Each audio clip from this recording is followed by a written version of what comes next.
ఈయన వినయ మనస్కులై ఉండేది. దేనికి స్తోత్రం కలిగిన. ఈ మాట అర్థమైందా? తుదికి, ఈ దినానికి, లేకపోతే ప్రతి సమయానికి, ఏ సమయమైనా సరే ఎవరైనా మీరందరూ ఏక మనసుకులై ఒకరినికొకరు సుఖ దుఃఖాలు యందు ఒకరు పాలుపడుడి. ఎవరికన్నా కష్టాలు వచ్చాయనుకో వారిని ఏం చేస్తాం? మనం దూరంగా పెడుతుంటాం. ఎవరికన్నా బాధ వచ్చిందనుకో వారిని ఏం చేస్తాం? దూరం పెడతాం. అయితే వీళ్ళు ఏమి లేదట, దేవుడు అనే క్రైస్తవుడే లేడు. ఇక్కడ ప్రభుని నమ్ముకున్నటువంటి వ్యక్తులు ఏముండి కలిగి ఉండాలట? సమాధానం కలిగి ఉండాలి. ఎవరికి ఎన్ని బాధలు వచ్చినా, వారికి ఉన్నటువంటి కష్టాలు వచ్చినా మనం వెళ్ళి ఏం చేయాలట? ఓదార్పించాలట. వాళ్ళు పాలు భాగస్తులు అవ్వాలట. దేవునికి మహిమ కలుగును గాక. హల్లెలూయా. ఏమంటున్నాడట? తుదుకు మీరందరూ ఏక మనసులై ఒకరు సుఖ దుఃఖాలు యందు ఒకరు పాలుపడి సహోదర ప్రేమ గలవారును కరుణా చిత్తము. కరుణ అంటే ఏం చేయాలట? వారి పట్ల కరుణ చూపించాలి. వారి కోసం ప్రార్థన చేయాలి. వారి జీవితంలో, వారి కుటుంబంలో వచ్చినటువంటి శ్రమల నుంచి మనం ఏం చేయాలట? సమాధాన పడాలి. వారికి ఎలా వచ్చింది అలా వచ్చిందని మనం ఒకవేళ మనం అలా మాట్లాడినట్లయితే మనకి శాపం రాబోతుందట. దేవునికి స్తోత్రం కలిగిన గాక. దేవుని ప్రేమ కలిగిన వాడు ఎప్పుడు కూడా ఒకరిని శపించే అధికారం ఎవరికి లేదు. ఎందుకంటే కీడికి ప్రతి కీడు చేయకూడదట.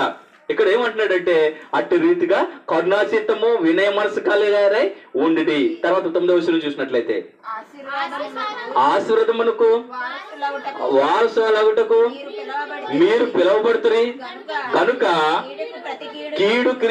కీడుకు ప్రతి కీడునైనను దోషణకు ప్రతి దోషనైనను చేయక దీవించడే. హల్లెలూయా. హల్లెలూయా. మనం ఆశీర్వాదానికి పిలవబడ్డామంట. ఎవరినైనా మనం ఏం చేయాలట? వాళ్ళకి శ్రమలుంటే, వాళ్ళకి కష్టాలుంటే, వాళ్ళ ఇబ్బందులు ఉంటే వాళ్ళని ఏం చేయాలట? ఆశీర్వదించాలి. కానీ వాళ్ళ దిక్కుని పలానా సమయంలో మనకు చేశారని వాళ్ళకి కీడికి ప్రతి కీడు చేస్తే ఏమవుతుందట? శాపానికి గురవుతామంట. దేవునికి మహిమ కలుగును గాక. హల్లెలూయా. ఏమన్నాడంటే చేయక వారిని దీవించండి కనుక కీడుకు ప్రతి కీడైనను దోషనికి ప్రతి దోషనైనను చేయక దీవించుడి. వాళ్ళ శ్రమలు ఉండొచ్చు, కష్టాలు ఉండొచ్చు, ఇబ్బందులు ఉండొచ్చు, లేకపోతే మనకి ఎవరికైనా రావచ్చు. ప్రతి మనిషికి కష్టాలు వస్తాయి, ప్రతి మనిషికి దుఃఖం ఉంటది, ప్రతి మనిషికి ఆ యొక్క శ్రమ దినాలు వస్తాయి. కానీ వాటి నుంచి జయించి వారికి ఏం చేయాలట? దేవుని కలిగినటువంటి మనం అందరం కూడా ఏక మనసు కలిగి సమాధానం కలిగి వాళ్ళకి ఏం చేయాలట? పాలు భాగస్తులై వాళ్ళని ఆశీర్వదించాలట.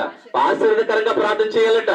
ఒకవేళ నువ్వు నిజంగా వారికి కీడు జరిగినప్పుడు నువ్వు శాపంగా ప్రార్థన చేసినట్లయితే అది దేవునికి అంగీకారం. అట్లా నువ్వు క్రైస్తవులే కాదట. దేవునికి మహిమ కలిగిన గాక. హల్లెలూయా. ఈనాటి దినాల్లో క్రైస్తవులకి ఏమి తెలియట్లేదట?